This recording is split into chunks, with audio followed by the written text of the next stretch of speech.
समय सभी चीजों का निर्माण करता है और समय उन सभी को नष्ट कर देता है। समय सभी प्राणियों को जला देता है और समय पुनः उस अग्नि को बुझा देता है। अनुक्रमणिका पर्व, आदि पर्व। एक पिता के लिए इससे बड़ी खुशी क्या हो सकती है जब उसका बेटा उसकी ओर दौड़कर उसे अपनी छोटी छोटी बाहों से पकड़ लेता है, भले ही उसका शरीर धूल और गंदगी से भरा हो। संभव पर्व, आदि पर्व। दोस्ती दुनिया में किसी के दिल में बिना घिसे नहीं रहती। वक्त उसे घिस देता है, गुस्सा उसे खत्म कर देता है।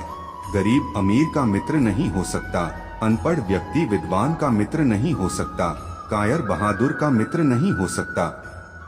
द्रुपद से द्रोण।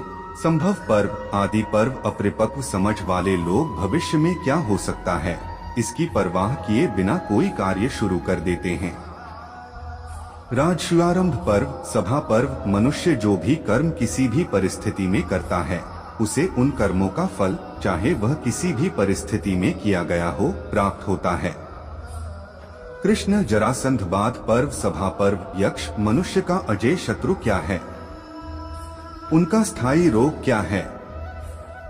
ईमानदार कौन है? कौन बेईमान है?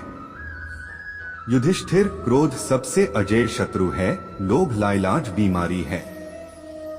जो सभी प्राणियों के प्रति मित्रवत है वह ईमानदार है और जो क्रूर है वह बेईमान है। अरण्य पर्व, अरण्य पर्व। मनुष्य बारी बारी से सुख और दुख का अनुभव करते हैं।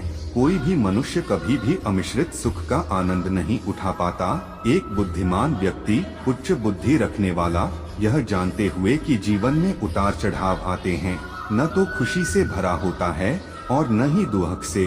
जब सुख आए तो उसका आनंद लेना चाहिए और जब दुख आए तो उसे सहन करना चाहिए। गृही द्रोणिका पर्व, अरण्य पर्व। मनभावन रूप, प्रसन्न हृदय और मधुर वचन अतिथि के ही कारण होते हैं। मेजबान को ऊपर उठकर अतिथि की ओर बढ़ना चाहिए, उसे आसन देना चाहिए और विधि पूर्वक उसके होने पर उन उत्कृष्ट घोड़ों द्वारा खींचा गया। जो बुद्धिमान और धैर्यवान है वह जीवन की यात्रा शांति से करता है। विदुर। उद्योग पर्व। पुरुष उन चीजों में अच्छा निर्णय खो देते हैं जो उनके हित से संबंधित हैं। धृतराष्ट्र। भीष्म पर्व। बातचीत और अन्य माध्यमों से प्राप्त सफलता